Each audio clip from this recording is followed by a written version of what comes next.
martes. Bueno, en realidad son como 2 o 3 preguntas seriadas. La primera de ellas habla, ¿no?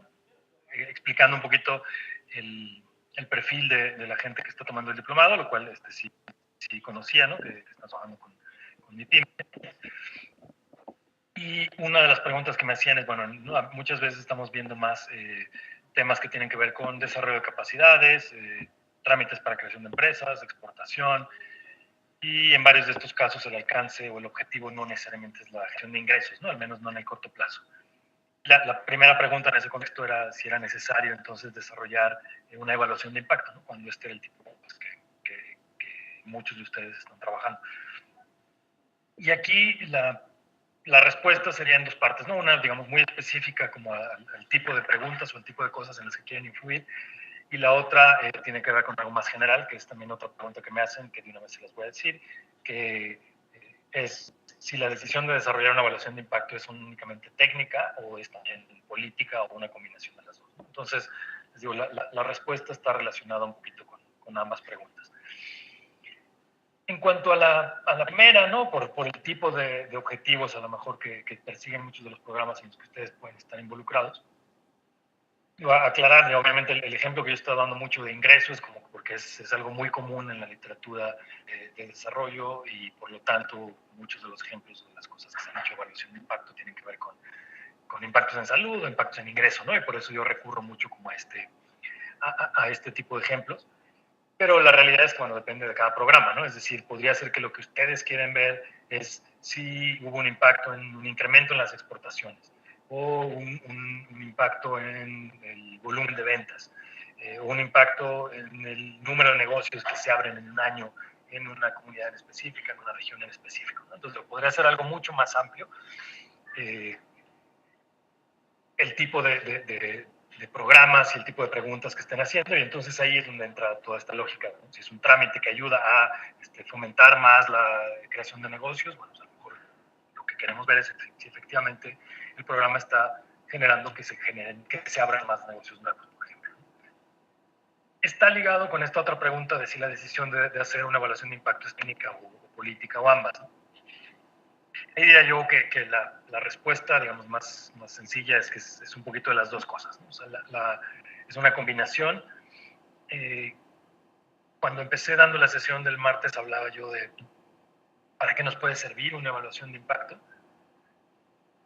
Y en ese contexto es donde tendríamos que decir, bueno, si yo voy a hacer alguna cosa de estas, es decir, si yo voy a, ¿cómo voy a usar la evaluación de impacto? Necesito justificar una extensión del presupuesto, necesito tomar una decisión sobre cancelar el programa o no, necesito justificar que el programa que habíamos hecho estaba bien, ¿no? Ahí esa tipo de preguntas es la que tendría uno que tener en mente para decir si vale la pena o no vale la pena hacer una evaluación de impacto. En otro contexto también hay que saber si quién está financiando el proyecto, ¿no? Si es el gobierno federal, local, a lo mejor no tiene esa obligación. En algunos países quizás sí tienen la obligación, dependiendo del monto del programa, de hacer una evaluación de impacto. Pero otras veces cuando son, por ejemplo, programas financiados por el Banco Mundial, por el Banco Interamericano de Desarrollo, por algún otro tipo de organismo internacional, desde que se otorga el fondo, uno de los compromisos es realizar una evaluación de impacto. Entonces, como que depende un poquito de estas circunstancias o consideraciones como prácticas, políticas, si vale la pena una si vale la pena porque vamos a utilizar los resultados de la evaluación de impacto, o la otra si estamos obligados a hacerlo, ya sea por una cuestión de imagen o por un compromiso institucional. ¿Por qué es importante tener esta decisión? Porque, bueno, efectivamente la evaluación de impacto va a tomar tiempo y va a tener un costo asociado, va a depender de exactamente qué tipo de evaluación y qué datos tengamos, qué tan costoso va a ser. Pero de lo que hemos hablado hasta ahorita, que es esta idea de experimentos aleatorios, claramente no va a ser gratis, ¿no? Es decir, aun cuando el programa no lo podamos, imaginemos un programa que solamente tenemos dinero para otorgárselo al 50% de las personas que aplican a él, y desde ahí tenemos la lógica que podríamos aleatorizar. De eso a en la práctica aleatorizar ya es bien distinto, ¿no? Entonces, tenemos que invertir recursos en generar un marco muestral para después decidir a quién le voy a dar el programa bajo el tratamiento, a quién voy a control, hacer un seguimiento, hacer una encuesta de línea base para asegurarme que los individuos son comparables, como platicábamos el martes, a garantizar que efectivamente la asignación es aleatoria, dar seguimiento a que la gente de veras, los que son elegibles reciban el programa y los que no son no lo reciban, después hacer una encuesta de seguimiento. Entonces todo esto va involucrando costos, ¿no? Más allá de la gente que tiene que después analizar los datos, es otro costo. Si tenemos que contratar un consultor que se encargue de efectivamente realizar toda la parte econométrica. Entonces las evaluaciones de impacto en general suelen ser, tienen costos no triviales. Entonces no se hacen siempre, ¿no? No todos los programas van a tener un alto impacto. Insisto, tenemos que saber muy bien para qué queremos hacer la evaluación de impacto, si va a haber un uso que le vamos a dar, y si no, quizá en el programa en el que estamos trabajando basta con hacer este seguimiento de indicadores que hablábamos también el martes, ¿no? O sea, si se entregó qué porcentaje de los beneficiarios recibieron el programa o el tratamiento, el beneficio a tiempo, qué problemas hubo, toda esta parte es algo que sí tenemos que hacer en general y que es mucho menos costoso. Entonces, no, eso espero que responda un poquito, ¿no? O sea, sí, no es exclusivo el tipo de temas, ¿no? Pueden estar ustedes trabajando en temas como los que mencionamos, ¿no? Más de apoyo a pymes, y bien podría necesitarse una evaluación de impacto, o en algunos otros no. Incluso algún programa que fuera una transferencia condicionada y que fuera un tema de tratar de mejorar ingresos de la población objetivo, quizá no se va a hacer una evaluación de impacto, es una consideración política, técnica en términos de la necesidad, sobre todo pensando en el uso que se le va a dar a esta evaluación de impacto. El enfoque, y espero que esto responda a otra pregunta, ¿no? que venía aquí mismo, que era como que no me queda muy claro, entonces voy a ver si la respuesta que doy es como adecuada a la pregunta que me hacían o si prefieren replantearla. Que decían, ¿qué factores son necesarios para desarrollar una evaluación de impacto? Aquí no entiendo bien, pero justamente el objetivo de estas sesiones, me regreso un poquito, ¿no? O sea, el objetivo de estas sesiones es no tanto que yo les diga cuándo sí se debe hacer o cuándo no se debe hacer una evaluación de impacto, porque eso tendríamos que entrar en el contexto de política y la realidad de cada uno de los programas en los que ustedes están, y ustedes son mejores jueces de eso que cualquier otra persona. Lo que yo estoy tratando de transmitir la información es de cómo hacer una evaluación de impacto una vez que sabemos que la tenemos que hacer. Y ya conociendo, y aquí creo que tiene que ver con esta parte técnica, ¿no? Los factores determinantes, nosotros lo que vamos a ir construyendo a lo largo de las sesiones que nos quedan es, dadas las características de los datos que yo tengo, de qué manera puedo usar esos datos, qué enfoque metodológico tengo que utilizar para poder hacer una evaluación de impacto lo más robusta y rigurosa posible. Entonces, hacia allá es hacia donde vamos, ¿no? O sea, es decir, partimos del hecho de que se necesitaría hacer una evaluación de impacto, ¿no? Digamos, ya se tomó esa decisión en un momento previo, necesitamos una evaluación de impacto, dado que lo necesito, ¿cómo lo hago? Y hemos estado hablando sobre todo de un caso, ¿no? Del caso de diseño experimental. Vamos a ir viendo, ¿no? En un momento que terminemos esta slide, de hecho, vamos a empezar a transitar hacia otros métodos. Entonces, este es el método que les decía, es como el gold standard, le llaman, ¿no? Como lo ideal. Si pudiéramos hacer algo aleatorio para evaluar un programa de impacto, bueno, eso sería como lo más deseable. ¿Por qué? Porque es lo que menos supuestos técnicos requiere. Ya hablábamos en el ejemplo que veíamos hacia el final del martes, que lo que necesitábamos era básicamente una diferencia de medias, ¿no? Si todo había salido bien con el diseño experimental y con la aleatorización, yo podía tener la media del grupo de tratamiento, la media del grupo control, restarla, y ese iba a ser el impacto del programa. Entonces es muy sencillo desde el punto de vista técnico, sí hice bien todo lo demás. Por eso es esta idea del gold standard. Los demás que empezaremos a ver requieren muchos supuestos técnicos y que tengan que suceder ciertas cosas que no me voy a adelantar porque vamos a ir viendo con detalle todo este tipo de supuestos que necesitamos. Espero que eso aclarara la pregunta o el conjunto de preguntas que se habían quedado en la sesión del martes. Y regresamos entonces, ahora sí, ya que habíamos hablado de cómo era, qué hacíamos con esos datos del experimento, pero decir un poquito qué puede salir mal, ¿no? ¿Por qué no es la única solución? Ya hablamos de cuestiones éticas, de que ¿no? La duración limitada, que la gente era que se va a acabar, que el experimento fuera demasiado específico, ¿no? Que no sea replicable y entonces aprendo algo muy valioso pero solamente lo apliqué en una comunidad rural, o en dos comunidades rurales, ¿no? Una fue el grupo control, otra el tratamiento, alejadas en una zona específica de una región montañosa, por ejemplo, de un país, y aprendo que ahí sí funciona el programa, pero era tan específico el contexto que no lo puedo extrapolar para decir va a funcionar en el resto del país, o va a funcionar en toda la región. Entonces, ese es un riesgo que se corre muchas veces con los experimentos. Por ser muy rigurosos en que se cumpla la parte aleatoria en un grupo controlado, acabamos haciendo algo demasiado específico y aprendemos algo muy puntual de un programa, que si fuera todo el programa a nivel nacional está bien, pero si era una especie de piloto, no vamos a saber si el programa va a funcionar en el país completo. Pero más allá de eso, hay de problemas que tienen que ver, digamos, con esta cuestión de, por llamarlo de alguna manera, experimentar o estar observando sujetos humanos, ¿no? que van a modificar quizás su comportamiento cuando saben que son parte, digamos, de lo que llamamos un experimento. El primero de estos problemas potenciales es lo que se llama como el efecto John Henry en la literatura, y básicamente es un comportamiento donde el grupo control se da cuenta que algo está sucediendo, ¿no? Se da cuenta que hay otro grupo, ¿no? Puede observar que hay otro grupo que está recibiendo un programa, que está recibiendo un tratamiento, que está sucediendo algo distinto.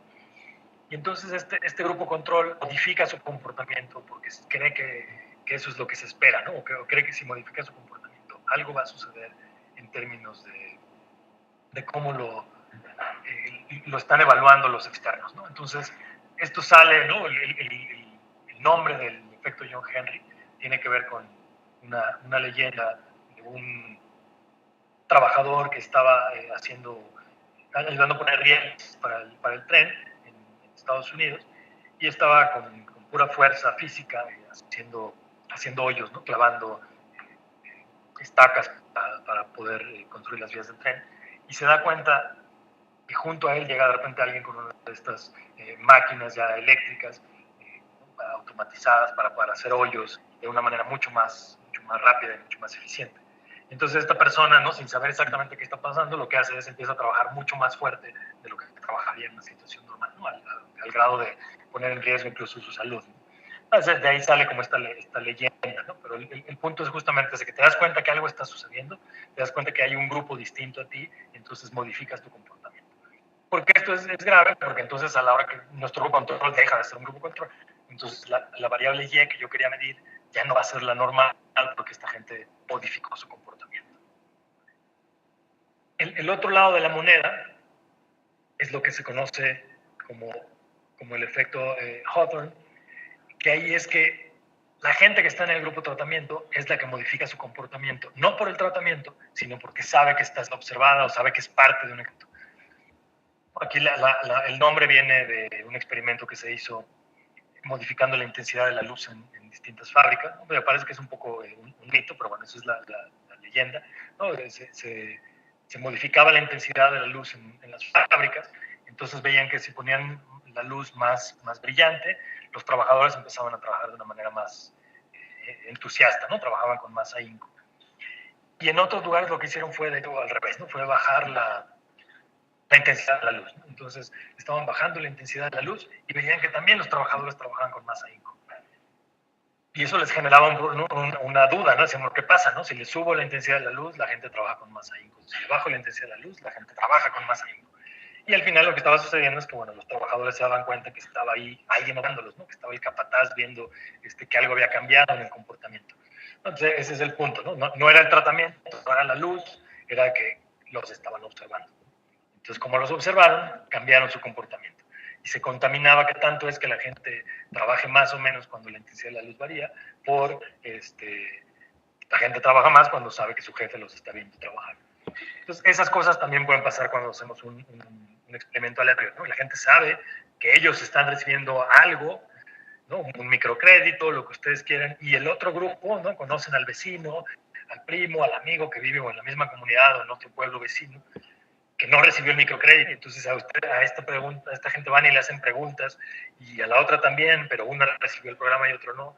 Y entonces empiezan a pensar, bueno, algo esperan que suceda en mi comportamiento, y modifican el comportamiento, no por el microcrédito, sino porque saben que observan. Todas estas cosas, digamos, son debilidades que tendríamos que controlar si hiciéramos un experimento, digamos, real. Entonces, mi punto aquí es básicamente que no es fácil, ¿no? En teoría es muy sencillo esto de aleatorizar. En la práctica hay un montón de complicaciones que nos tenemos que asegurar que no sucedan. Algo un poco más complejo, digamos, y que tiene que ver no tanto con hacer bien o mal el experimento, sino con la realidad del tipo de cosas que estamos haciendo, son programas que tienen lo que conocemos como efectos de equilibrio general. ¿A qué me refiero con esto? Son programas que alteran, por ejemplo, los precios relativos. ¿No? Pueden alterar los salarios o pueden alterar los precios de venta de distintos productos.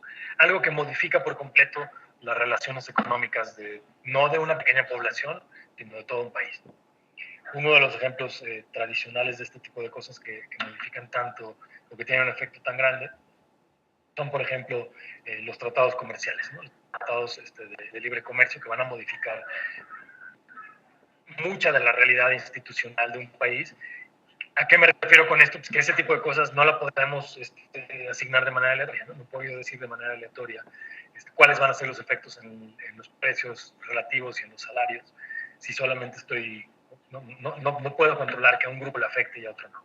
Entonces, ese tipo de cosas como mucho más grandes no se pueden aleatorizar. Y en general, más allá de problemas de equilibrio general, ¿no? Tenemos políticas que no podemos asignar de manera aleatoria. Vamos a suponer algo, no solamente evaluamos eventos positivos, también evaluamos eventos negativos, ¿no? Por ejemplo, catástrofes climáticas, ¿no? Queremos saber cuál fue el impacto que tuvo un huracán, ¿no? O cuál fue el impacto que tuvo un terremoto, o cuál fue el impacto que tuvo una sequía. Ese tipo de eventos, ¿no? ¿Y por qué lo queremos hacer? Bueno, porque queremos ver qué medidas públicas se tendrían que tomar para evitar que vuelva a suceder. Entonces tenemos que saber qué tan costoso es para la población que tipo de eventos suceda. Creo que es evidente decir, bueno, ahí no puedo aleatorizar, ¿no? Yo no puedo decir el huracán solamente va a esta parte de la población y a esta no, y entonces voy a tener un grupo de tratamiento, control. O la sequía solamente va a afectar a este o tal grupo. Esas cosas no se pueden aleatorizar. A lo mejor también nos interesa algún programa, ¿no? Un programa del gobierno que diga, dado que en mi país se reciben muchas remesas de Estados Unidos, vamos a aplicar un programa donde si los individuos, en lugar de consumir esas remesas, las utilizan para una actividad productiva, por cada por cada dólar de remesas que inviertan, el gobierno federal va a invertir $1 más. Entonces es un programa de hacer como un match entre los dólares que la gente pone directamente y los que el gobierno va a poner. Tampoco lo puedo aleatorizar. ¿Por qué? Porque no puedo aleatorizar ni la migración ni las remesas, ¿no? O sea, yo no puedo decirle a alguien, tú te vas a ir a vivir a Estados Unidos y tú no, y tú que estás en Estados Unidos sí le vas a mandar dinero a tus papás o a tus hijos y tú no. Entonces, no puedo hacer una aleatorización de ese tipo de cosas. ¿A qué voy con todo esto? Que bueno, puede ser por problemas que tenemos que resolver, como son estos. Puede ser por limitaciones éticas, que de plano, digamos, no puedo hacer un enfoque experimental porque el gobierno no está de acuerdo con hacerlo de esta manera, no quiere meterse en todo este dilema de por qué unos van a recibir un programa que es bueno y otros no. Puede ser que todos estos problemas se vuelvan muy complicados, ¿no? La duración limitada, etcétera. O las características de mi programa son tales que no lo puedo hacer de manera aleatoria. Todo el mundo era elegible para el programa y entonces yo no puedo prohibirle a nadie o no puedo favorecer la entrada de nadie. ¿Qué pasa cuando todo eso no funciona? ¿No? Entonces ahí lo que decimos es nos tenemos que mover más allá de los experimentos. ¿No? Entonces ya vimos como que la primera manera de hacer evaluación de impacto sería experimentos. Si eso no se puede, no funciona, no lo hicimos así, el programa a lo mejor ya está implementado y nunca pensamos en una estrategia experimental, entonces ya no lo puedo hacer porque ya está corriendo el programa, o incluso ya se terminó y nunca fue experimental, o repito, no se prestaban las características, tenemos que hacer otra cosa. Y entre las cosas de las que vamos a hablar está, bueno, primero esta idea de regresión lineal, después vamos a hablar de otro método que es variables instrumentales, el método de efectos fijos y diferencias en diferencias, el método de diseño de regresión discontinua, matching y hablaremos muy poquito de simulación. Entonces, la idea de esto es un poquito hacia dónde vamos, ¿no? Digamos, esto es el resto tanto de la sesión de hoy como las dos que nos quedan la semana próxima, para completar precisamente en esta lógica de si ustedes tuvieran que hacer una evaluación de impacto, ¿no? que ya sepan, a lo mejor no todo el detalle de cómo se hace, porque la verdad es que hay un montón de cuestiones técnicas y tendríamos que tardarnos horas, ¿no? Es un curso de econometría completo. La idea de todo esto, de lo que vamos a hablar, es más bien por lo menos una idea general cuáles son la información básica que se necesita para cada método, la intuición básica detrás de cada método y cómo interpretar los resultados de cada uno de esos métodos. Pensando que al final del día podemos decir, bueno, si de veras tuviera yo que hacer una evaluación de impacto, ¿qué tipo? Con los datos que tengo, pues ya sé que la podría hacer así, sé que la podría hacer con este otro método, o si lo planean a futuro y puedan decir, bueno, a lo mejor eventualmente me gustaría hacer aleatorizarlo, etcétera, etcétera, ¿no? Entonces, darle las herramientas para que conozcan ustedes con un poco más de detalle la terminología y los distintos tipos de métodos que utilizamos para hacer evaluación.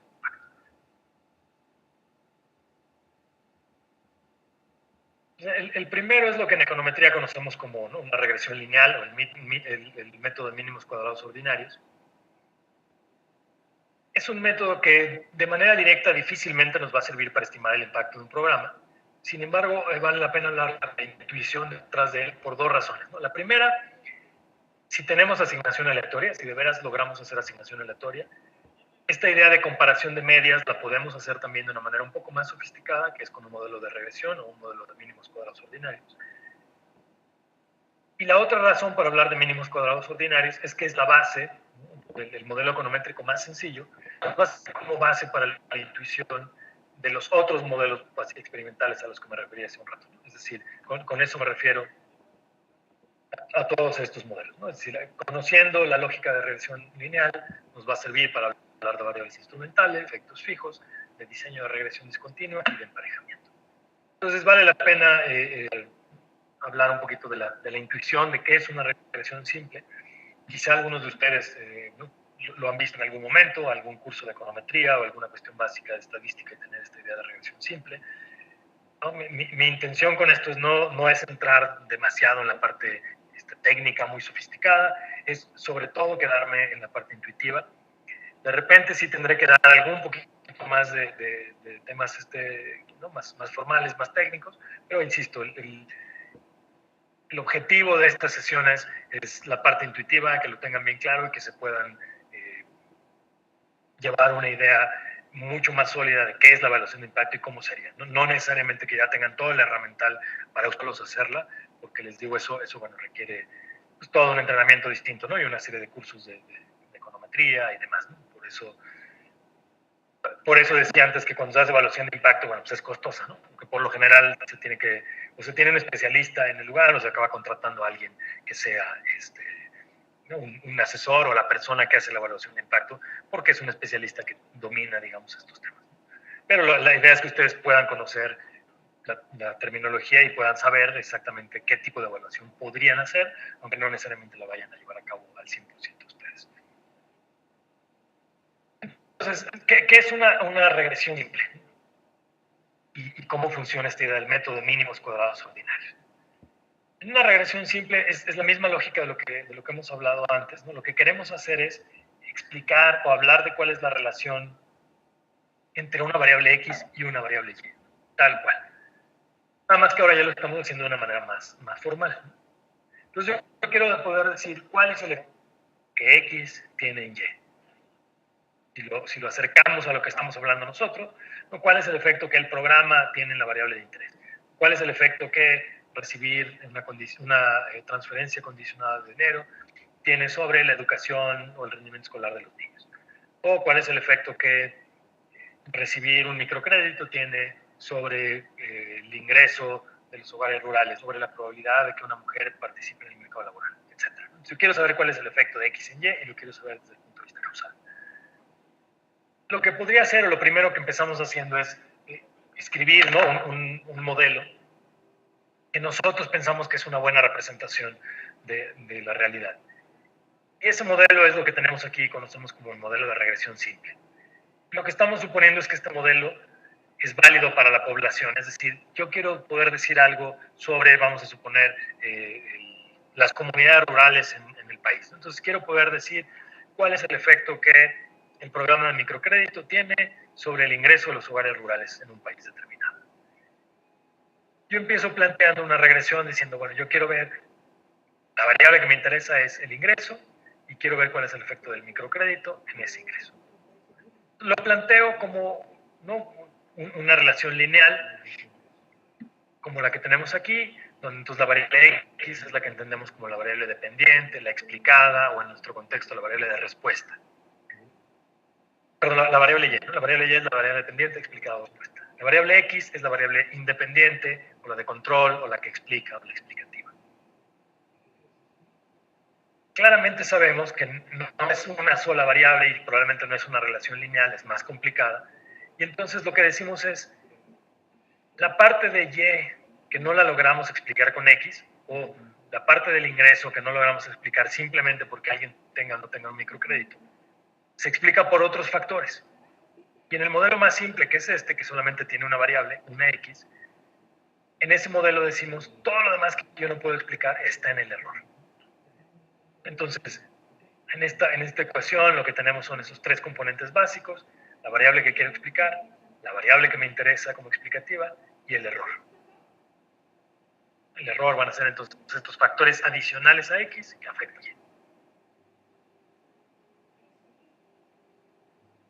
Si vemos esta ecuación, este coeficiente beta 2, ese es el que realmente me interesa a mí. Porque lo podemos ver intuitivamente, lo podemos ver un poquito más, ¿no? Matemáticamente, ¿no? Si tomáramos una derivada, si hiciéramos cálculo, esta beta 2, ¿qué es lo que me dice o qué me está diciendo esta expresión? Es cómo cambia Y cuando cambia X. Es justamente mi pregunta, ¿no? ¿Cómo va a cambiar el ingreso cuando hay un cambio en la variable X? En este caso, la variable X podría ser una variable, ¿no?, dicotómica, sucede o no sucede. Entonces, ¿cómo cambia el ingreso? Dependiendo de si tengo o no tengo microcrédito. Entonces, lo que yo quiero es estimar esta beta 2. Esa beta 2 me va a decir ese numerito, me va a decir cómo cambia el ingreso cuando cambia el microcrédito, cómo cambia la salud de alguien cuando recibe la transferencia condicional.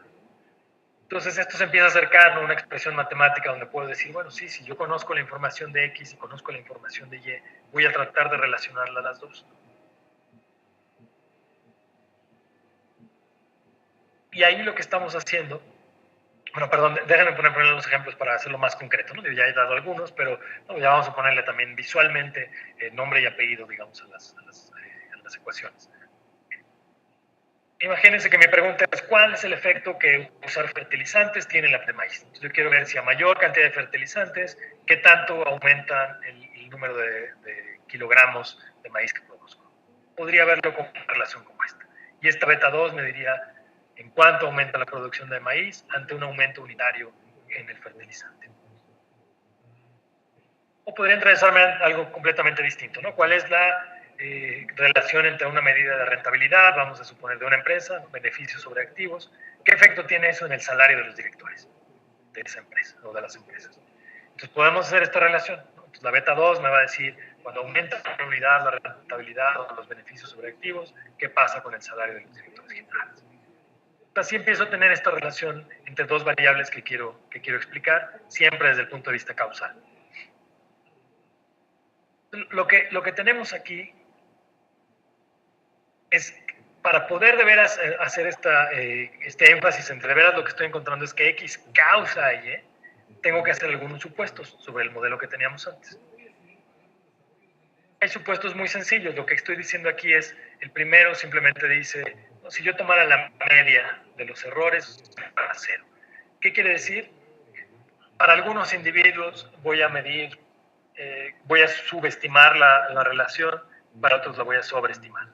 Pero si tomo el grupo de que subestimo y sobreestimo y saco el promedio, eso me acaba dando cero. Es decir, no estoy teniendo ningún sesgo, ¿no? Más o menos en algunos individuos me equivoco para arriba, en unos me equivoco para abajo, o X explica menos de lo que debería o más de lo que debería. Y al final lo puedo compensar un efecto.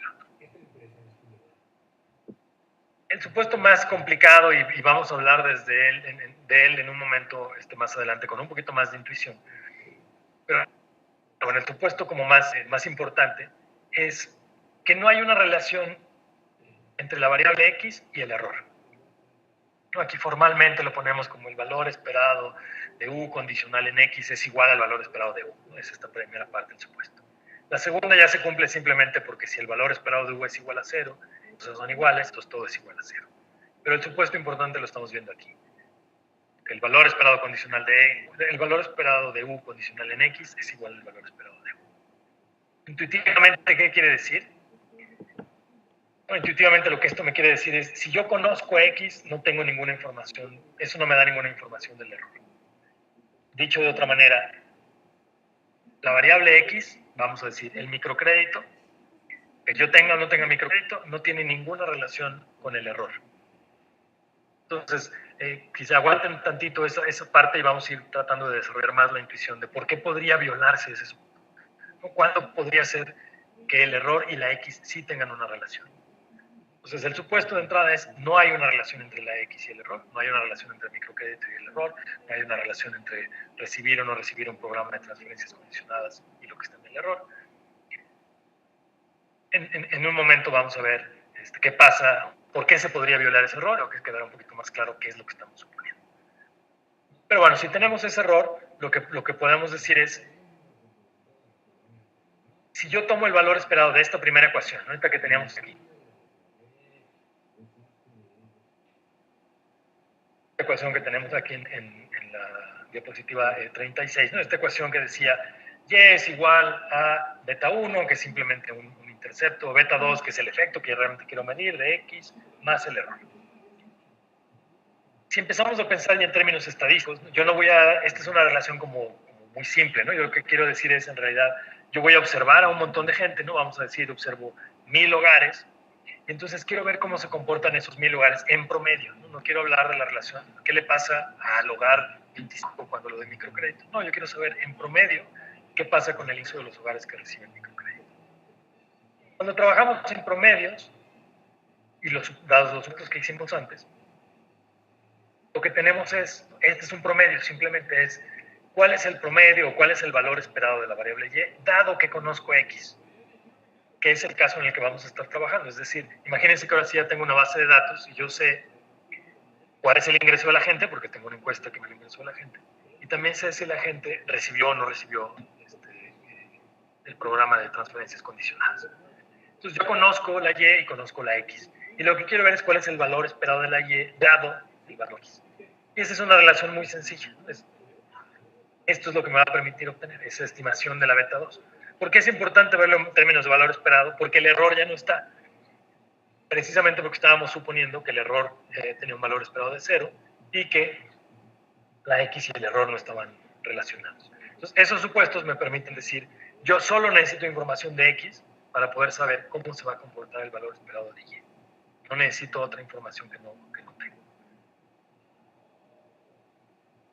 No vamos a derivar aquí el modelo de mínimos cuadrados ordinarios, no es el objetivo, pero sí, simplemente tomando los supuestos anteriores, se pueden derivar unas fórmulas muy sencillas que me permiten estimar el modelo. ¿Qué quiere decir estimar el modelo?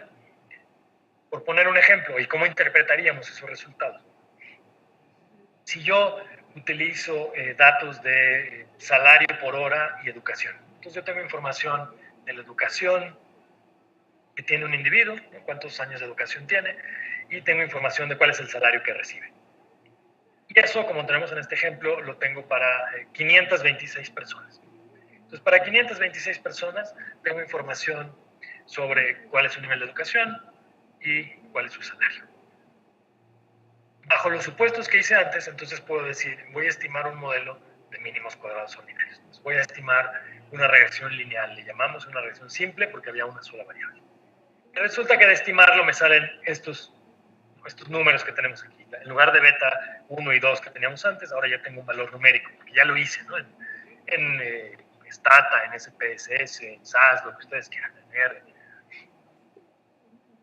¿Cómo interpretamos esto? ¿Qué me dicen estos numeritos? ¿No? Pues justamente lo que yo quería. Yo quiero saber cuál es el efecto de un año adicional de educación en el salario, en valor esperado. Entonces, lo que tengo aquí es, si aumenta la educación en un año, el salario por hora va a aumentar en 54 centavos de dólar, ¿no? Estos datos estaban en dólares. Entonces lo que tengo es, cada año adicional de educación va a implicar en promedio un aumento de 54 centavos de dólar en el salario. Esa es como interpretaríamos estos resultados. Insisto, es importante mencionar que con estos modelos econométricos y en general lo mismo que estábamos haciendo cuando hacíamos diferencias de medias al tener asignación aleatoria, lo que queremos es ver cuál es el efecto no de X en Y para cada elemento de nuestra muestra, no para cada uno de estos 526 individuos, eso no lo puedo hacer. Lo que yo quiero hacer es en promedio. Entonces yo quiero saber en promedio qué efecto tuvo el programa. No qué efecto tuvo para alguien en especial, no, en promedio el programa en cuánto aumenta el ingreso, por ejemplo. Ese es un punto importante que quede claro. Estamos hablando en promedio. Entonces, esta es como la lógica básica del modelo de regresión simple, ¿no? ¿Qué queremos hacer? Estamos relacionando una variable X con una variable Y y estamos teniendo un término de error que hace que metamos esta parte aleatoria, ¿no? No estamos explicando algo de manera determinística, estamos diciendo, hay un cierto error y voy a ver cómo lo incorporo en mi modelo. Lo estoy incorporando en realidad de dos maneras. Una, teniendo una muestra, una base de datos suficientemente grande, y la otra, haciendo supuestos sobre ese error.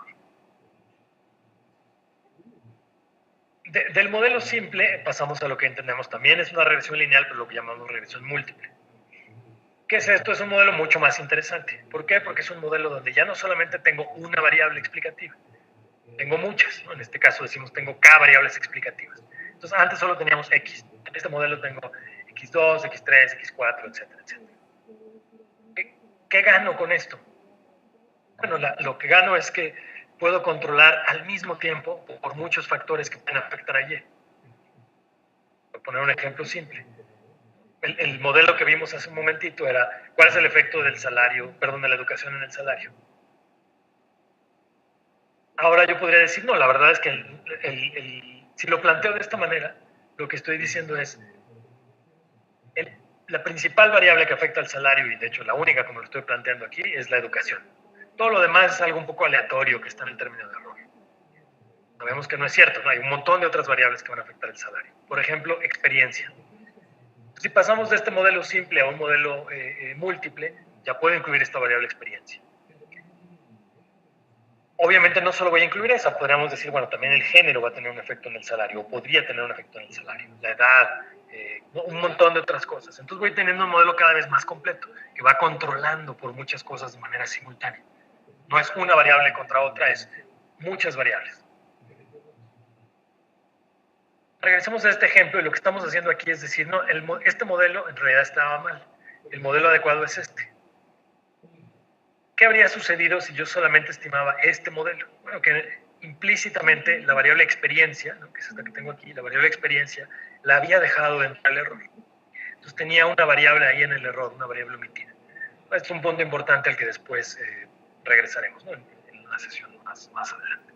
Pero bueno, aquí el punto clave era decir, podemos movernos a un mundo de regresión múltiple. ¿Quiere decir esto que nos dejó de importar o que esto se está alejando de esta idea de evaluación de impacto porque ahora tengo muchas variables? No, de hecho es totalmente consistente con esto. Ahora me puede seguir interesando una sola, pero estoy controlando por todas las demás, tomando en cuenta todas las demás. Al final de estos slides regresaré un poco a este punto de evaluación de impacto con una regresión múltiple. Entonces, ya hablamos un poquito del modelo simple. Aquí decimos, ahora tengo un modelo más completo, ¿no? Que ahora tiene muchas X en lugar de una sola. No solo es educación, es experiencia, es edad, es género, etcétera, etcétera. Los supuestos son los mismos. Es decir, tengo que suponer que el error no se relaciona ya no con la X, sino con ninguna de las X que están en mi modelo. Lo importante para los propósitos nuestros es, si ese supuesto se cumple, que el error no está relacionado con las X, yo puedo interpretar la beta que obtengo, los efectos que obtengo en términos causales. Entonces, sí puedo decir, lo que yo estoy midiendo es el efecto de X en Y. No es una correlación, es causal, pero eso solamente se puede cuando tengo el supuesto. Y nuevamente, esto es algo en lo que vamos a entrar en mucho más detalle en la sesión de la semana que entra. Aquí, ¿no? La fórmula para los que ya hayan visto econometría, estén más familiarizados con este tipo de cosas. Bueno, quería ponerla, no es algo que vamos a usar en detalle, ni mucho menos. Simplemente es decir, si de veras ya tuviera un modelo como este que tengo aquí, un modelo con K variables, podríamos mostrar que la manera para estimarlo es esta. Es un modelo de álgebra lineal donde tengo la información de las variables y entonces tengo que hacer esta operación de álgebra lineal. Si no están familiarizados, no se preocupen, ¿no? Esto es más bien para los que sí saben de esta parte, bueno, lo puedan ver, quizás si vieron la econometría lo recuerden, si no es nada más como técnicamente qué es lo que haríamos. Recapitulando, digamos, antes de terminar esta primera parte, digamos, esta presentación 1. Que quede bien clara la relación entre esto y evaluación, entre mínimos cuadrados ordinarios y evaluación de impacto. Con la misma terminología que habíamos estado usando, si decimos que el tratamiento, ¿no? Decíamos, lo llevamos a llamar W, ¿no? W es si recibo o no recibo el tratamiento. Entonces yo podría decir, esta es la regresión que yo quiero correr. Quiero correr, a mí me importa cuál es el efecto de recibir el microcrédito en el ingreso o en la probabilidad de trabajar, etcétera, etcétera. Entonces, esto es lo que estoy haciendo en un modelo de regresión. ¿Qué gano teniendo el modelo múltiple? Bueno, que puedo controlar por algunas características del individuo. Entonces ya no solamente es recibió o no recibió el microcrédito, mi interés sigue estando en el impacto del programa. El impacto del programa sigue siendo esta tau, esta pequeña, esta letra que está aquí, esta T. Eso es lo que yo quiero medir, si es pequeño, es grande, es estadísticamente distinto de cero o no, ¿no? Si el recibir microcrédito aumenta el ingreso del lugar en $100, en $1,000, en $40, quiero poder medir eso, pero al mismo tiempo estoy diciendo, sé claramente que el microcrédito no es lo único que determina el ingreso, puede ser que también la edad, el género, etcétera, etcétera, otras características del individuo.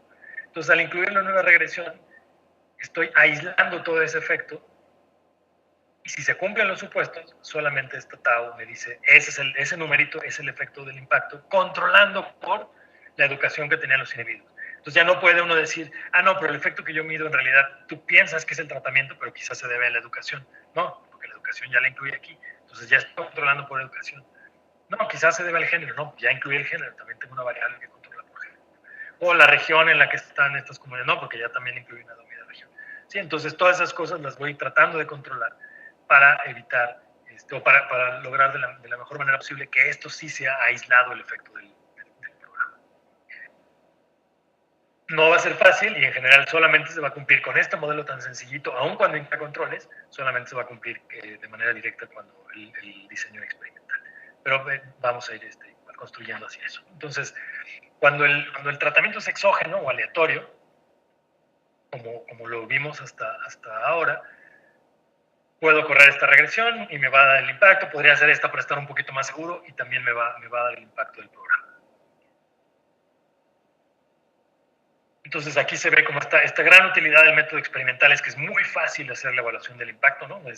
Lo difícil fue hacer el experimento, correr una regresión lineal no necesita demasiados supuestos, más allá, insisto, del supuesto de que el error no está correlacionado con la U.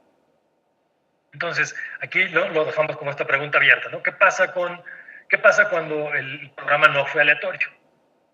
¿O qué pasa generalmente cuando tenemos lo que llamamos un problema de endogeneidad? Entonces, hasta aquí todavía funcionaba bien, el programa era aleatorio o los supuestos del modelo se cumplían, una regresión lineal lo resolvía.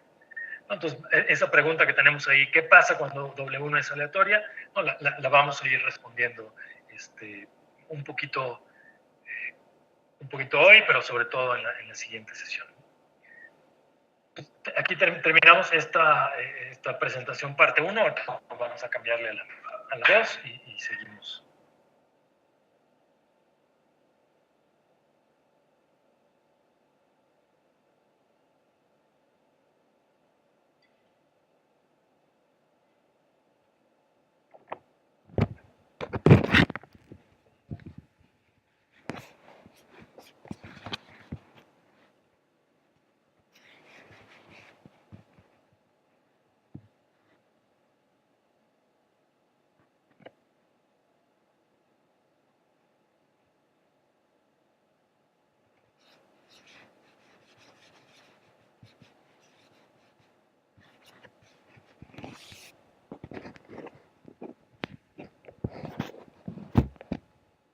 Activar esto.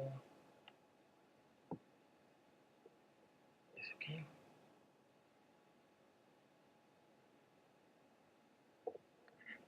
Ok, entonces es como creo que buen momento de asegurarnos que estamos todos en la misma sintonía, enfatizar Una vez más, desde una lógica quizá un poquito más visual, ¿qué es lo que hacemos con evaluación de impacto antes de irnos arrancando de lleno en algunos de estos supuestos cuando no se cumplen? Entonces, para hacer eso, ¿no? Pensé que sería bueno recordar un poquito qué logramos con la evaluación de impacto y seguir enfatizando en la parte del contrafactual, que al final del día es, ¿no? Creo que el mensaje principal que se deben de llevar de todas estas sesiones, que les quede bien, bien claro qué es el contrafactual, por qué es importante, qué pasaría si no lo construimos bien. Entonces, quiero enfatizar otra vez un poquito eso. Imaginemos que queremos hacer, ¿no? Evaluar el impacto de una política. En términos genéricos, entonces sabemos cómo, y hay una, ¿no? Puede haber muchas variables que nos interesen. Una de esas, vamos a llamarla simplemente Y o la variable de interés. Y observamos cómo se comporta esa variable de interés a lo largo del tiempo, ¿no? Entonces vamos viendo cómo a lo largo del tiempo va cambiando. No, obviamente es un supuesto, simplemente estamos haciendo esto para fines ilustrativos, ¿no? Que a lo mejor tenemos cierto seguimiento sobre esta variable de interés en promedio, ¿no? No estamos hablando a nivel individual, en promedio. Entonces lo observo durante varios años, voy viendo cómo se va comportando. Después resulta que aplicamos un programa, ¿no? En ese momento en el tiempo se aplica el programa, la política, el tratamiento. Y después sigo observando a esa variable, ¿no? Es decir, estos datos, digamos, en azul es lo que yo realmente observo. Entonces vemos que aumentó y eventualmente digo, a ver, quiero ver cuál es el impacto del programa en este momento en el tiempo, ¿no? Aquí al final, digamos, ¿no? Después de ciertas número de repeticiones, cierto número de años. Entonces empezamos aquí y terminamos acá. Eso es lo que yo observo. Aquí es donde podríamos caer en este error, ¿no? O sea, podríamos decir, ¿cuál es el impacto del programa? La verdad es que no lo sé. Solamente con la información que tengo aquí no puedo saber cuál es el impacto del programa. ¿Por qué? Porque no estamos hablando de cómo fue cambiando la variable en el tiempo, ¿no? Porque la variable, digo, claramente, ¿qué puedo decir? Ah, pues Y aumentó en el tiempo, sí. Podría decir, Y aumentó a una tasa más acelerada de lo que estaba aumentando antes del programa, sí. Lo que no puedo decir con esta información es, este incremento o este cambio en la velocidad a la que aumentaba Y se debe al programa. Se puede haber debido a un montón de cosas. ¿Qué necesito construir para poder saber cuál es el efecto o el impacto del programa? Tengo que tener en mente cuál es el contrafactual. ¿Cuál es el contrafactual en este escenario número 1? Entonces, el contrafactual es qué hubiera sucedido con este grupo de individuos, con este promedio que yo estoy observando, sin el programa. Entonces, insisto, los datos azules son los que sí observo, ¿no? Esa es la información que efectivamente yo tengo que puedo obtener, que están en las estadísticas oficiales o que están en las bases de datos. Esta es una construcción, ¿no? Es esta idea del contrafactual. Y justamente es lo que hemos estado tratando de decir, bueno, ¿cómo le hago para construir ese contrafactual? Vamos a suponer que este fuera el contrafactual real. Entonces, ¿qué podría yo decir si lo conozco? Podría decir, pues este es el impacto del programa. ¿Por qué? Porque si no hubiera existido el programa, este grupo de individuos, este grupo de hogares, su variable de interés habría estado aquí en promedio. Dado que existió el programa, resulta que no, los observo hasta acá arriba. Entonces, esta diferencia es el efecto del programa. Ahora veamos un escenario 2.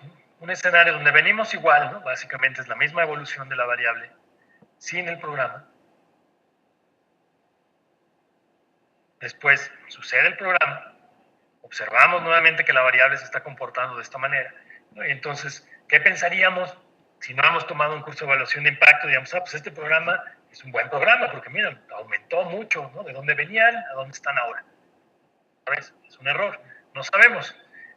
Puede ser que la evolución natural de esta variable, por distintas circunstancias, ¿no? De esta variable Y que estábamos midiendo hasta aquí, en realidad se hubiera movido de esta manera. Entonces, nuestro contrafactual resulta que, ¿qué nos estaría diciendo aquí? Nos estaría diciendo, ¿sabes qué? Este programa, pues, si tú lo que querías era mejorar la Y, la verdad es que el programa no funcionó. El programa fue, de hecho, contraproducente, porque este grupo de individuos, el valor esperado de su variable, si no existiera el programa, si nos fuéramos de nosotros, habría estado aquí. En realidad está aquí abajo, dado que sí tenemos programa. Entonces, lo que yo observé fue esto. Lo que debería de haber observado era esto. Entonces el programa tuvo un impacto negativo. Sí, y esto, insisto, si no pienso en la lógica del contrafactual, no puedo hacer evaluación de impacto. Si lo único que yo observo es esto, ya les puse dos escenarios. Uno puede ser que en el mundo, hay un mundo donde el contrafactual estaba por abajo y entonces el programa efectivamente tuvo un impacto positivo. Hay otro mundo en el cual el contrafactual en realidad iba a seguir una trayectoria distinta, iba a ser mejor y entonces el programa tuvo un efecto negativo. ¿Cuál es el contrafactual verdadero? Tenemos que construirlo. Nunca lo vamos a poder observar. Es este problema de Luisa en dos universos paralelos, ¿no? El insecto, el grillito que veíamos en la sesión del martes, tomando el camino de la izquierda y al mismo tiempo tomando el de la derecha. No, como él de la izquierda y yo ya no sé qué va a pasar. Un tercer ejemplo para enfatizar también la importancia a veces de la evaluación de impacto. Aquí era para medir, ¿no? Y a lo mejor yo estoy convencido que mi programa es útil y entonces no me importa demasiado medirlo. Digo, bueno, con observar esto me doy por bien servido, porque la gente, yo sé que esto se debe al programa, no lo puedo evaluar, no lo quiero evaluar, pero la variable ingreso, digamos, se va portando bien. O podríamos pensar la variable porcentaje de la población por debajo de la línea de pobreza. Entonces, bueno, en esa obviamente esperaríamos el signo distinto, ¿no? Pero bueno, vamos a quedarnos en ingreso. En el ingreso va aumentando en el programa. Yo puedo decir que este es el efecto del programa, a lo mejor es un poquito menos o no, pero yo sé que claramente mi programa no va a dañar el ingreso. Entonces no quiero hacer evaluación de impacto. Esa es una posibilidad. Hay escenarios más complicados, ¿no? Imagínense que lo que tenemos es algo así. Mi variable venía viéndose así. Vamos a suponer otra vez, el ingreso de esta población tenía este comportamiento. Se lleva a cabo el programa.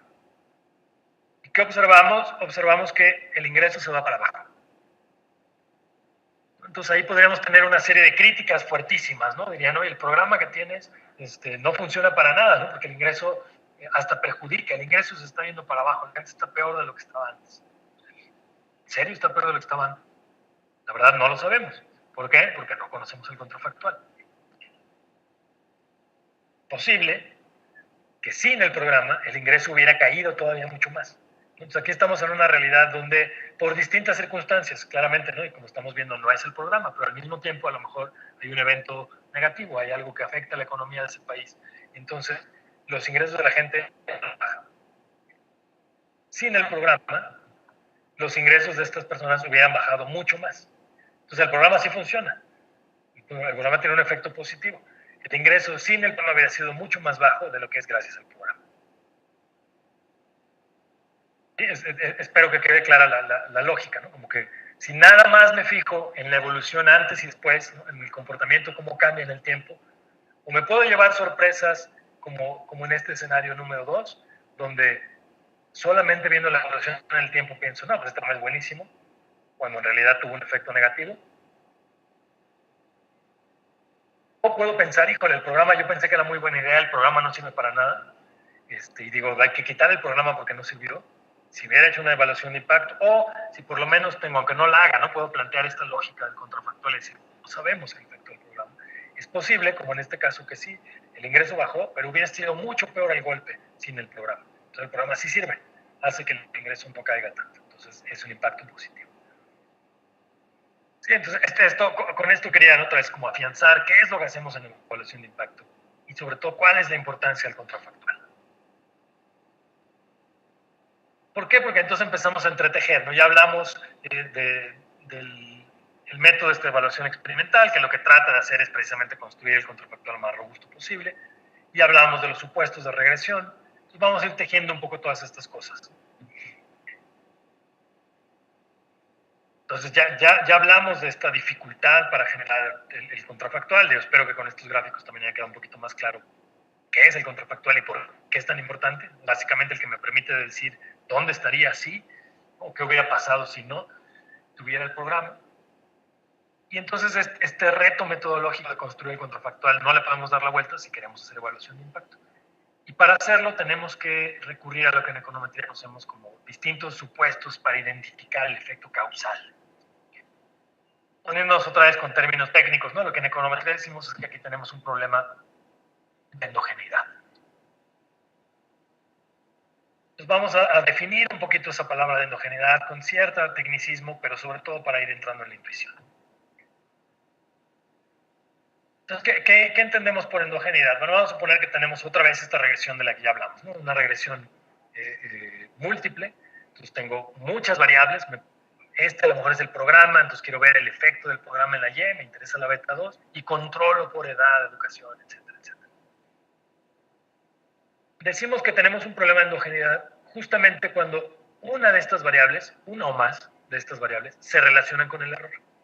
Cualquiera, vamos a decir la XJ. ¿No? El caso más sencillo es pensar, el programa, la variable que a mí me interesa, está relacionada con el error. ¿Y qué es esto? Bueno, esto le llamamos endogeneidad y no es otra cosa más que una violación al supuesto del que hablamos hace un momento. Entonces, acuérdense que el modelo de regresión lineal supone que en las X no están relacionadas con el error. Y entonces, ¿para qué me sirve eso? Para que cuando yo estimo una regresión puedo decir este es el efecto causal de X2 en Y. Ahora estamos diciendo, a la violación de ese supuesto le llamamos endogeneidad. Entonces, si una de las X, si X2 se relaciona con el error, decimos hay un problema de endogeneidad. ¿Por qué puede darse eso? El caso más sencillo es el que entendemos como variable omitida, ¿no? Lo voy a plantear aquí y doy un ejemplo. Imaginémonos que tenemos este mismo modelo, ¿no? Esta es una versión distinta donde a todas las X las estoy poniendo en lo que en álgebra lineal le damos un vector. Imagínense que podría ser exactamente este mismo modelo que teníamos acá. No, a esto mismo le añadimos un más Q, ¿no? Hay una variable Q por ahí, ¿no? Que esa es la que tengo aquí. El modelo correcto, ¿no? es este. Resulta que esta Q no se relaciona con el error, ¿no? Mi nuevo error es este B. Pero resulta que esta Q, por eso la llamo variable omitida, es una variable que yo no tengo en mis datos, no la medí. Y entonces yo no puedo medir este modelo, es el modelo correcto. Lo único que puedo medir es este modelo. Entonces tengo las X, pero no tengo la Q. Entonces en el error está esa Q que no pude medir. ¿De qué estoy hablando para darle más bueno, cuando eso pasa decimos que está correlacionado que tenemos un problema de endogeneidad, sobre todo si resulta que la Q, entonces aquí acuérdense, en el error ahora tenemos esta variable Q. Si esta Q está relacionada con la X, entonces tenemos un problema de endogeneidad. ¿De qué? Déjame ver si lo vemos en este ejemplo. Vamos a verlo primero aquí. ¿De qué estamos hablando? ¿De qué son estas variables? Bueno, algo mucho más concreto. Imaginen que seguimos esta lógica de lo que yo quiero explicar es cuál es el efecto de la educación en el salario. Pero hay por ahí una variable que no observo, que podríamos decir es habilidad o motivación. ¿Qué tan hábil es la persona? ¿Qué tan motivada está? No la observo. Entonces, como no la observo, está en el error. Está Q. Es fácil argumentar que esta variable debería estar aquí, por eso la tenemos aquí. Es decir, esperaríamos que una persona con mayor motivación o con mayor habilidad va a tener un salario más alto. Recuerden, estoy tratando de explicar el salario. Por eso debería de incluir la habilidad, pero no la observo. Entonces está en el error. Pero la educación quizá también está relacionada con la habilidad o con la motivación. Esperaríamos, y no tiene que cumplirse para toda la población, con que algunos individuos más motivados o más hábiles tengan más años de educación. ¿Qué quiere decir eso? Que hay una relación entre la variable educación y la variable motivación o habilidad. Entonces está rompiendo el supuesto. Yo estaba suponiendo antes que la X y el error no estaban relacionados. Ahora estoy diciendo, chin, como en el error está una variable como la habilidad o la motivación, entonces ahora sí está relacionado con la X. ¿Sí? Hasta ahí lo único que estamos es por qué el error puede estar relacionado con una variable. Ese es un ejemplo. La habilidad podría estar relacionada con la educación. Lo mismo pasaría si lo regresamos a la lógica de evaluación de impacto. Imaginen que quiero evaluar, ¿no? Cuál es el efecto del programa, ¿no? Que llamamos W, y ese programa no fue aleatorio. Ahora sí, estamos olvidándonos la parte aleatoria. Resulta que este tratamiento está relacionado con alguna variable omitida, entonces tenemos lo que llamamos un problema de endogeneidad. Espero recuerden el ejemplo que hablamos el martes de esta idea de los libros de texto, ¿no? Entonces resulta que había unas escuelas que tenían libros de texto y otras que no. Yo quería ver cuál era el impacto de los libros de texto en el rendimiento escolar de los niños. No era un programa aleatorio, no se asignaron de manera aleatoria los libros de texto. Yo puedo controlar a lo mejor por la edad de los niños, por el género, quizá el ingreso de sus padres, etc. No tengo información sobre esta hipótesis que yo les planteaba de a lo mejor son papás o en las escuelas que tienen libro de texto lo tienen porque hay un mayor número de papás que están muy interesados en el rendimiento escolar de sus hijos. Entonces, como están muy interesados en el rendimiento escolar de sus hijos, ¿no? Digamos, son muy, por ponerle alguna palabra, ¿no? muy involucrados con la educación de sus hijos. Si eso sucede, y ese involucramiento con el rendimiento escolar de sus hijos es lo que hace que tengan libro de texto, y yo no observo la variable involucramiento con la educación de sus hijos, entonces esa variable está en el error. ¿Cuál es el problema? ¿Esa variable tiene un efecto en el rendimiento escolar? Probablemente sí, ¿no? Porque así como buscaron el libro de texto, seguramente también se ponen a hacer la tarea con ellos, ¿no? o explicarles, o les dan mucha más atención, les hablan de la importancia de leer, etc. Entonces, en el error tengo esta variable involucramiento de los padres con la educación de los hijos. Probablemente a mayor involucramiento, mayor rendimiento escolar. Entonces tendría que estar en esta ecuación. Pertenece, pero yo no la tengo, está en el error. Si además esta variable hace o tiene un efecto en explicar por qué esas escuelas tienen libro de texto, es decir, por qué recibo el tratamiento, porque los papás que están muy involucrados fueron a hablar con el gobierno y a convencerlos de que le diera el libro de texto a sus hijos. Entonces, esta variable libro de texto ya no es aleatoria, pero no solo no es aleatoria, está correlacionada con algo que yo no veo. Es un ejemplo de esta lógica de sesgo de selección. Los hogares, o tener o no tener libro de texto, es un problema de autoselección. ¿Qué es lo que va a pasar? Que si yo uso esta regresión simple de la que hemos hablado, voy a poder estimar esta tau, ¿no? esta t. El numerito lo voy a poder tener. Lo que ya no puedo decir es, eso mide el efecto de W en Y, el efecto de tener libro de texto en el rendimiento escolar. Bien, entonces, lo que tenemos es, técnicamente le llamamos un problema de endogeneidad. Lo que es en muchos casos es un problema de que hay una variable omitida que hace que el error se relacione con una de mis variables, aquí con W.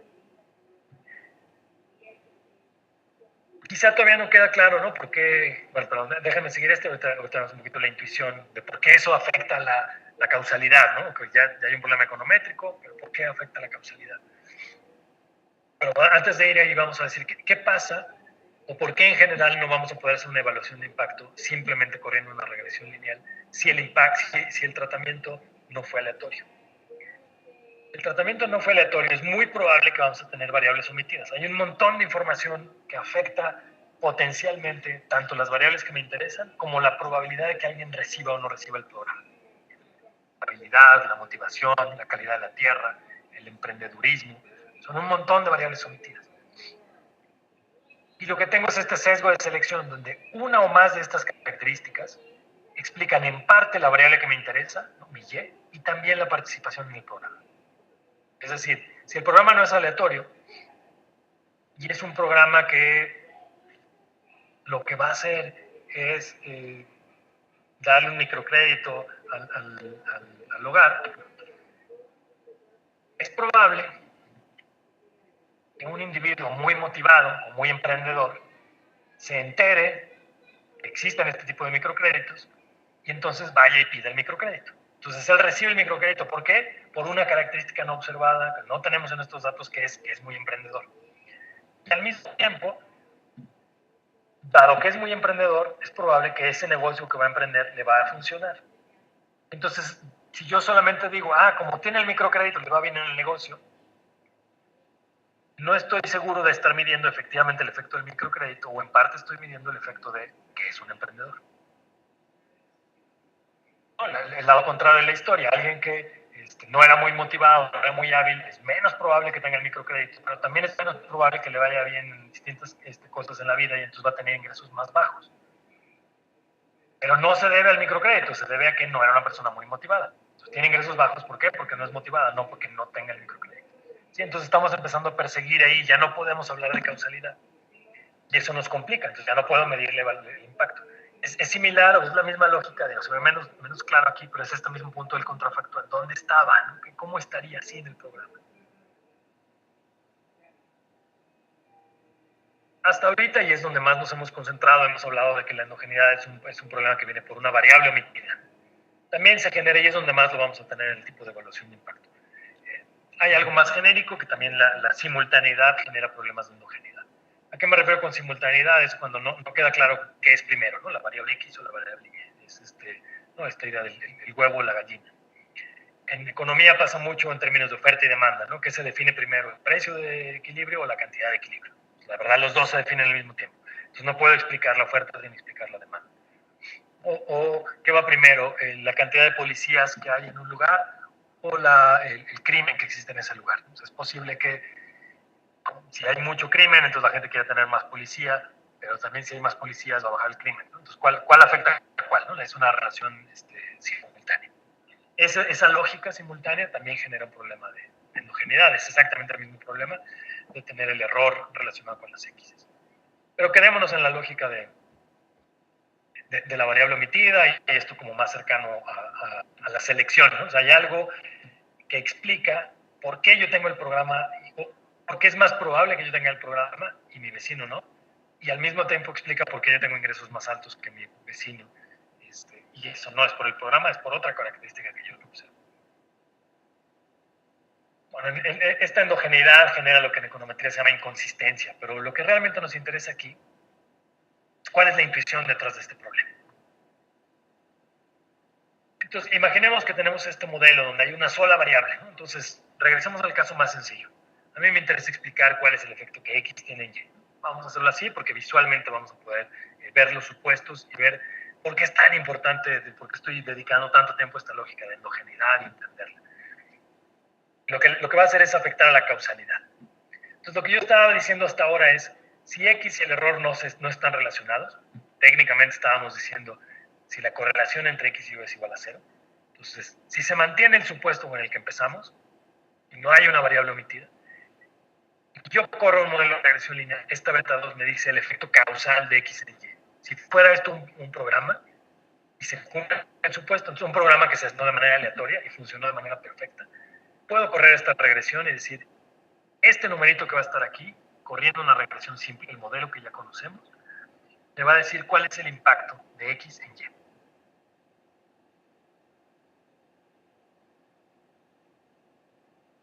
Si esto no sucede, pues bueno, el mínimo cuadrado funciona bien, pero viola este supuesto, si hay una variable omitida, entonces pierdo esta propiedad.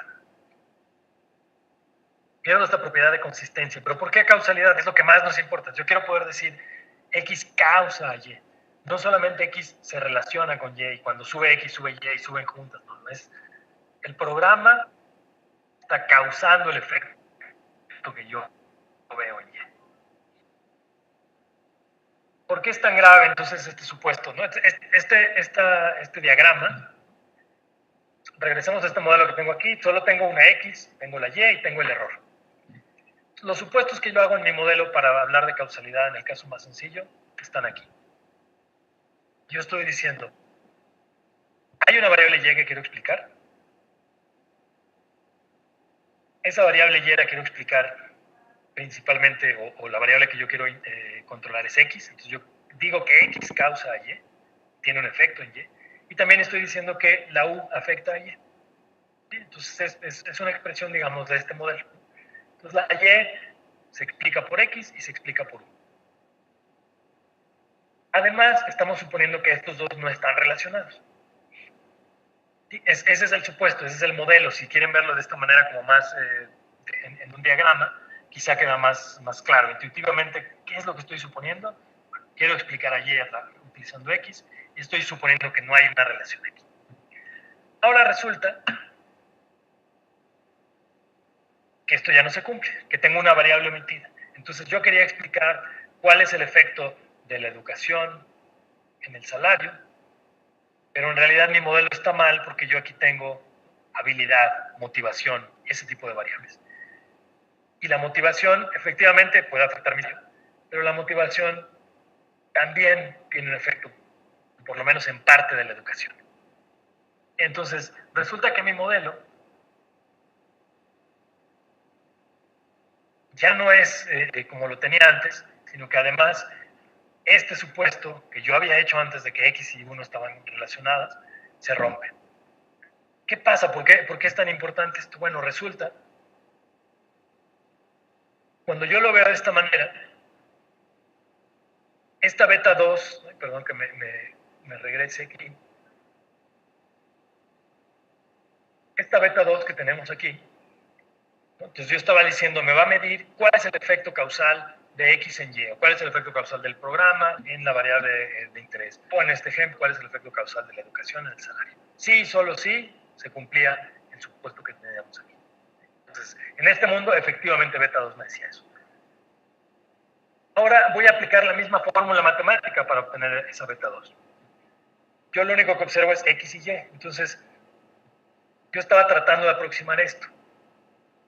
El problema que tengo ahora es que la beta 2 que yo puedo estimar, yo ya no voy a saber qué tanto de lo que me está midiendo es de veras el efecto de X en Y, o, dado que esta flechita no la puedo ver, porque yo no observo el error precisamente, pero sabemos que tiene un efecto, lo que me está midiendo también es sí, es el efecto de la educación en el salario, pero probablemente también está midiendo el efecto que la habilidad tiene en el salario a través de la educación. Entonces, la habilidad afecta a la educación y a través de la educación la habilidad termina afectando el salario. ¿Sí? Entonces, esa beta 2, esta relación adicional, lo que hace es que yo ya no puedo separar los efectos. Ya no sé qué tanto de lo que estoy midiendo con esta beta 2 es el efecto de X en Y, o es el efecto que el error, o la variable mitad específicamente, tiene en Y a través de X. Dicho de otro modo, y regresándolo, digamos, al ejemplo de evaluación de impacto. Si estamos en un mundo en el que hubo autoselección, por lo menos en algunos de los individuos o de las unidades que nos interesan, es decir, hay alguna característica no observada de los individuos que explica por qué tienen el programa. El ejemplo, otra vez, del emprendedurismo. Entonces, el programa de microcrédito, que yo quiero ver cuál es el efecto del programa de microcrédito en el ingreso del hogar. ¿No? Si me servía hacer un pequeño programa de microcrédito a nivel rural, sí va a afectar el ingreso de los hogares eventualmente. Si el programa no fue aleatorio, la gente se autoseleccionó, es decir, ellos decidieron postular por el programa, ¿no? Y algunos lo hicieron y otros no. O algunos fueron más insistentes en lograr el microcrédito, a lo mejor no era fácil, a lo mejor requería mucho traslado a la ciudad, a la capital, ir varias veces, ¿no? Llenar papeles, etcétera, etcétera. ¿No? Y en general los programas suelen ser complicados en mayor o menor dimensión. Entonces no es trivial acceder a un programa de estos, de ningún tipo en general. Entonces, si alguien más emprendedor, es más probable que tenga el programa. Entonces el emprendedurismo, acuérdense, lo tenemos aquí. Alguien más emprendedor es más probable que reciba el programa. Entonces, por eso tenemos una relación. Los más emprendedores es más probable que reciban el programa. Y viceversa, los menos emprendedores es menos probable que tengan el programa. Entonces, tener o no tener el programa está relacionado con ser emprendedor, por lo menos en una fracción. Y la variable emprendedor no la observo, ¿no? Que ni siquiera la puedo definir muy bien. Además, ¿no? Ya decíamos, alguien emprendedor probablemente va a tener ingresos más altos, porque no solamente se va a estar quieto buscándole el microcrédito, es alguien que está viendo todo el tiempo cómo hacerle para mejorar su situación económica. Entonces, ser emprendedor genera ingresos más altos, ser emprendedor aumenta la probabilidad de tener el programa.